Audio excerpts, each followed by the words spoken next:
Have you ever looked into someone's eyes, someone who calls you friend, and felt nothing? No warmth, no safety, just something off. They laugh with you.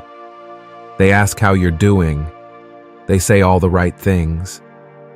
But underneath the surface, your body tenses. And somewhere, deep down, you know, something isn't right. You can't explain it, but it's there quiet, persistent like a whisper you're not supposed to hear. Why does it feel like they're wearing a mask? Carl Jung called it the shadow, the hidden self, the side of us we repress and deny. But no matter how deeply it's buried, it leaks into our lives, especially through how we treat others.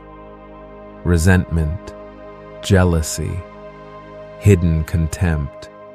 They don't always shout. Most of the time, they smile. What if someone close to you isn't actually on your side? What if the praise you hear is masking envy, and the kindness you feel is just carefully rehearsed today? We're going to uncover 8 chilling signs that someone close to you might secretly hate you. And the last one, the one they can't control, may be the only truth that ever escapes them. So if something inside you has been whispering, pay attention. This is for you.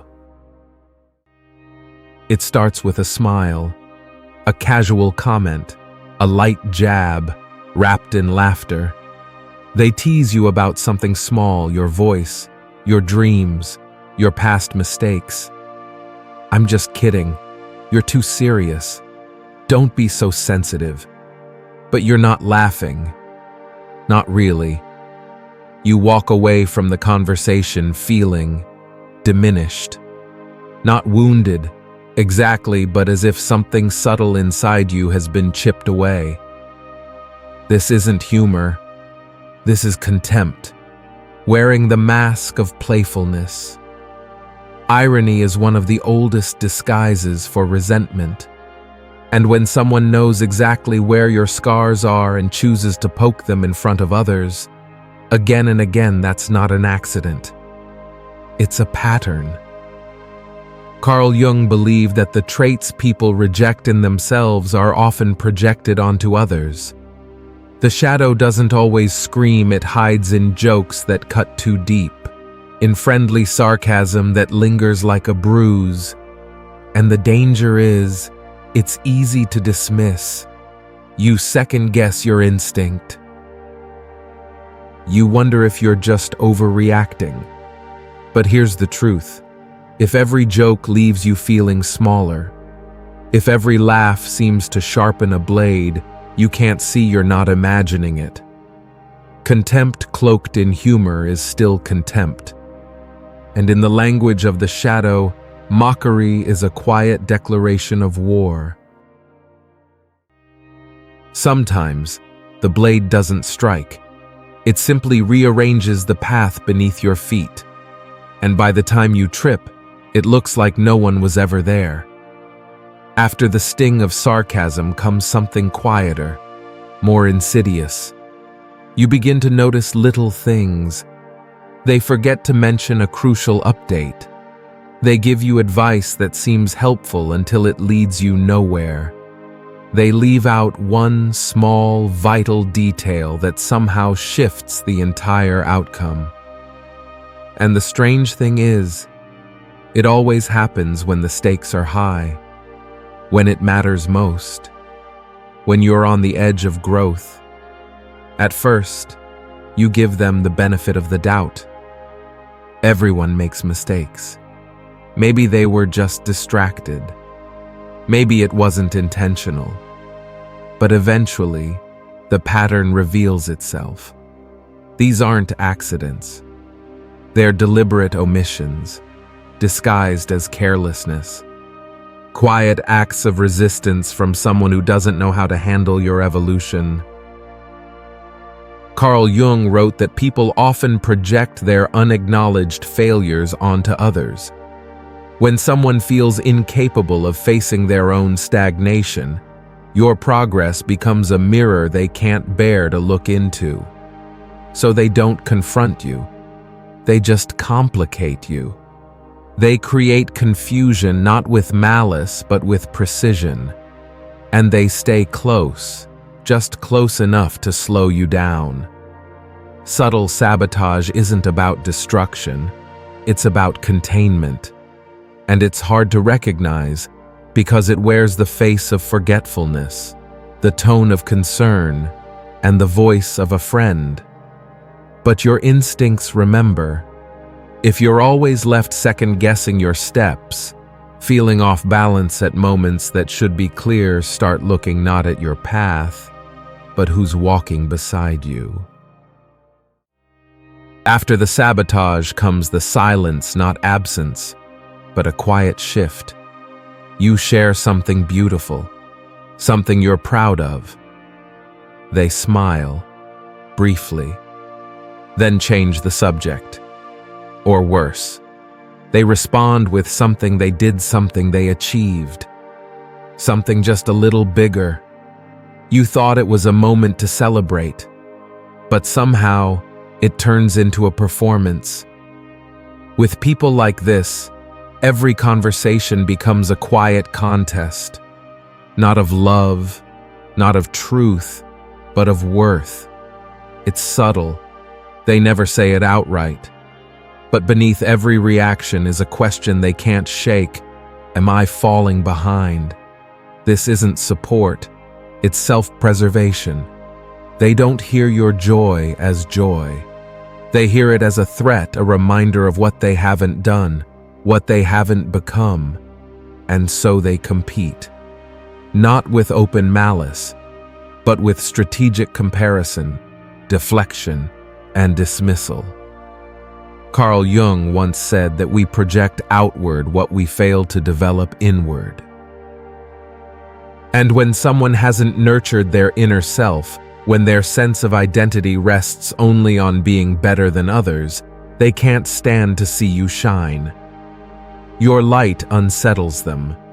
Your growth threatens their illusion of control. And so instead of celebrating you, they try to match you, overshadow you, or ignore you.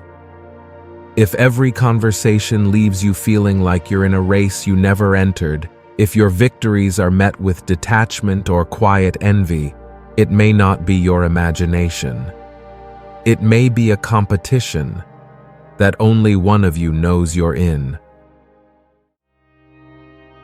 And when the competition fails to diminish you, they shift into something even more subtle: agreement without presence, support without soul. They say the right things, words that sound encouraging, phrases that check all the boxes, but something's missing. The tone is flat. Their eyes look past you, and when you speak from the heart, they nod distantly, distractedly. It's in the moments that truly matter, your breakthroughs, your breakdowns, that their absence becomes loud. They don't show up when life asks for presence, or if they do, they arrive in body, but not in spirit. At first, you wonder if you're asking too much. You try not to need too deeply, but inside, a quiet truth forms. They're near, but not with you. Carl Jung called this ego dissociation, a kind of psychic split where the outer self plays the role, but the inner self remains untouched, uninvolved. You begin to notice their words carry no weight. Their congratulations feel rehearsed. Their concern feels like protocol, not connection. And over time, this hollowness begins to ache, because support, when not rooted in sincerity, is not supported at all.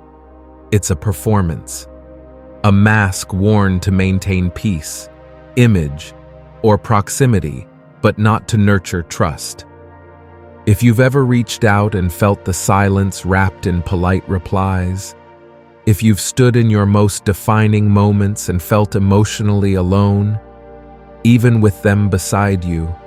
You're not crazy. You're not needy. You're just waking up to the truth some people stand next to you, not because they care, but because it would look strange if they didn't.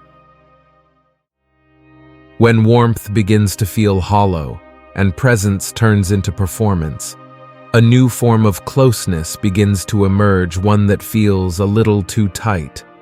They offer advice. They question your decisions. They express concern, but somehow, it always sounds like doubt. I just want what's best for you. Are you sure you know what you're doing? It feels like guidance. It sounds like love. But the deeper it goes, the smaller you become. Because with every suggestion, your voice feels a little less certain. Your intuition is a little more distant. And eventually, their care begins to shape your choices. Not from inspiration, but from pressure, expectation, quiet guilt. Carl Jung believed that control is often a symptom of internal chaos. When someone cannot manage their own uncertainty, they project that disorder outward, trying to shape, direct, and contain the people around them. They're not helping you grow, they're anchoring you in place. Not because they're evil, but because your freedom reminds them of their own fear. So they speak in the language of love, but what they offer is dependence. What they build is not trust, but tether. And here's how you'll know you begin to question yourself, even when you felt clear.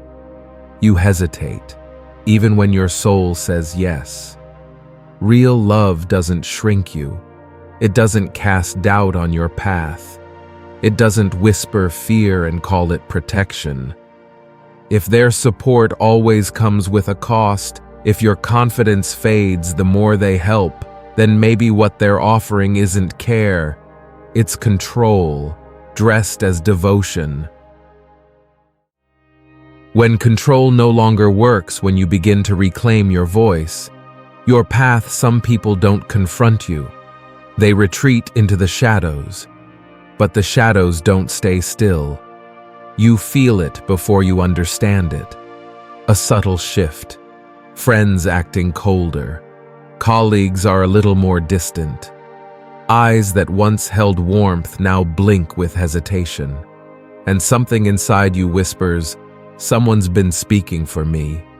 You haven't changed, but the way others see you has. This is the silent violence of gossip, a betrayal wrapped in whispers. Behind your back, someone who once smiled at you is slowly, skillfully rewriting your story. Not with outright lies, but with tones, half-truths, questions planted like seeds. She means well, but he's not who you think he is. I probably shouldn't say this, but Carl Jung called this a projection of shame. When someone cannot bear their own inner wounds, they stain your name to soothe their own pain. They can't stand what you represent, your growth, your light, your clarity. So they cast shadows, not just on you, but around you. The goal is quiet isolation. They don't push you out. They let the air around you turn cold. Until one day, you're surrounded by people, but somehow feel alone. And the cruelest part, you may never hear the words they spoke, only their echo in how others begin to treat you. If your world shifts without explanation, if trust erodes without cause, pay attention. Someone may be speaking your name in rooms you haven't entered, not to build you, but to undo you. And sometimes, the silence cuts deeper than the words ever could. You finally have a moment worth sharing, something you worked for, prayed for, waited for. You speak with quiet pride, maybe even a bit of vulnerability, and they respond with, "Oh, that's cool." a forced smile, a change of subject, a subtle pivot back to them. It leaves you suspended, unsure. Did I say too much? Was I too proud? But the truth is simpler. They just couldn't feel joy for you. This may be the most painful revelation, that someone close to you doesn't want to see you win. Not because you've wronged them, not because you've outgrown them, but because your joy reminds them of everything they haven't faced, everything they haven't reached. Carl Jung saw this clearly. He taught that when someone hasn't reconciled with their own sense of inadequacy, the success of others doesn't inspire, it wounds.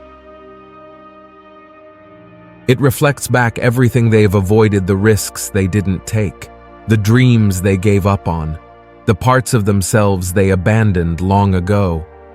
So they respond not with warmth, but with detachment, not with celebration, but with subtle irritation, a shift in tone, averted eyes, a sudden quietness.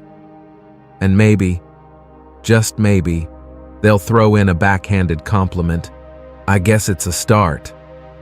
I did something like that years ago. Too bad it's not getting more attention. That isn't feedback. It's envy, soft-spoken, but sharp.